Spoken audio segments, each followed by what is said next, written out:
ఉమ్మడి ఖమ్మం జిల్లా పెద్దవాగు ప్రాజెక్టు శాశ్వత మరమ్మతులకు ఎట్టకేలకు మోక్షం లభించింది.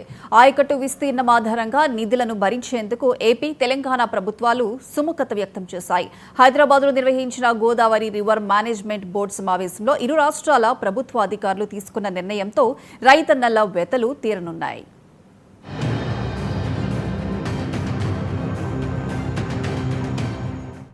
పెదవాగు ప్రాజెక్టు తెలుగు రాష్ట్రాల ఉమ్మడి ప్రాజెక్టు 1980లో అశ్వారావుపేట మండలం గుమ్మడివల్లి సమీపంలో పెద్దవాగు మధ్య తరహా జలాశయం నిర్మాణం జరిగింది.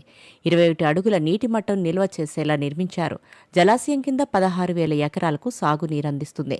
ఆయకట్టులో 80% ఆంధ్ర ప్రాంతంలో ఉండడంతో ఏపీ ప్రభుత్వంతో సంప్రదింపులు జరిపి పునర్నిర్మాణం పనులు చేయనున్నారు.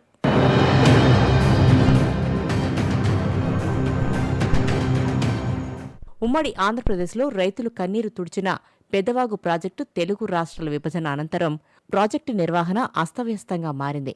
ఆనకట్ట కింద 2,000 ఎకరాల ఆయకట్టు తెలంగాణ పరిధిలో ఉంటే మిగిలిన 14,000 ఎకరాల ఆయకట్టు ఆంధ్రప్రదేశ్ పరిధిలోకి వెళ్లింది.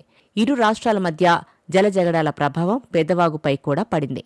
ప్రాజెక్టు నిర్వహణను ఇరు రాష్ట్రాల ప్రభుత్వాలు దాదాపు గాలికొదిలేశాయి. గత 10 ఏళ్లుగా ప్రాజెక్టు నిర్వహణ మరమ్మతులకు ప్రభుత్వాలు పైసా నిధులు కేటాయించలేదు.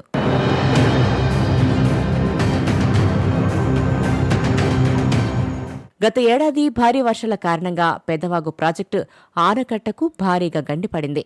లోతట్టు ప్రాంతాలన్నీ నీట మునగడంతో భారీ ఆస్తి నష్టం జరిగింది. వరద సృష్టించిన బీభత్సాన్ని జిల్లాకు చెందిన మంత్రి తుమ్మల నాగేశ్వరరావు సందర్శించి బాధితులను పరామర్శించారు. ఉమ్మడి రాష్ట్రాల ప్రాజెక్టు కాబట్టి నిర్వహణను గోదావరి నది యాజమాన్యం బోర్డు చూస్తోంది.